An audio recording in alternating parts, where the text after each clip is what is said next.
থাইল্যান্ডের ব্যাংককে অনুষ্ঠিত মিস ইউনিভার্স 2025 প্রতিযোগিতায় এবার সব আলো কেড়ে নিলেন মেক্সিকোর প্রতিযোগী ফাতেমা বশ। কয়েকদিন আগে আয়োজকদের অশালীন মন্তব্যের বিরুদ্ধে আমি কোনো পুতুল নই বলে সাহসিকতার সাথে প্রতিবাদ জানিয়েছিলেন যিনি, সেই ফাতেমা বশই জিতে নিলেন বিশ্ব সৌন্দর্যের এই সর্বোচ্চ সম্মান।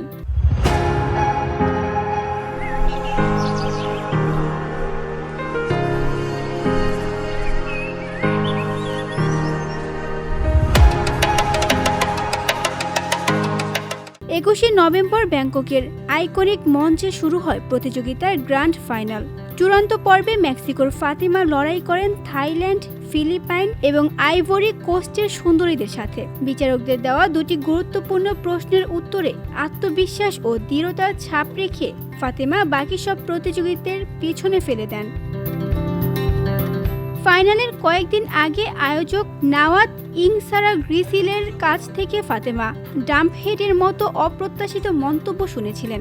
এমন অপমানে ক্ষুব্ধ ফাতেমা শুধু প্রতিবাদই জানাননি, বরং প্রতিযোগিতা থেকে নিজেকে সরিয়ে নেওয়ার সিদ্ধান্তও নিয়েছিলেন। তার এই দৃঢ় অবস্থান সে সময় বিশ্বজুড়ে আলোচনায় আসে। সহ প্রতিযোগী এবং নেটিজেনদের সংহতি ও সমর্থনে তিনি ভয়হীন নারী হিসেবে প্রশংসিত হন। ফাইনালের মঞ্চে বিশেষ করে নারী অধিকার, আত্মসম্মান ও নেতৃত্ব বিষয়ে তার উত্তর ছিল অত্যন্ত সুস্পষ্ট ও শক্তিশালী। তার এই আত্মবিশ্বাসী উত্তর মুহূর্তেই হল জুড়ে বিপুল করতালি কুড়ায় এবং প্রমাণ করে দেয় যে প্রতিবাদ শুধু সাহস নয়, জয়ের পথও তৈরি করে। এবছর রানার আপ হয়েছেন miss Thailand.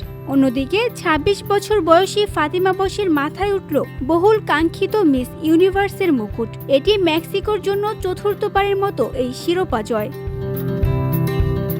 VOD Bangla news desk.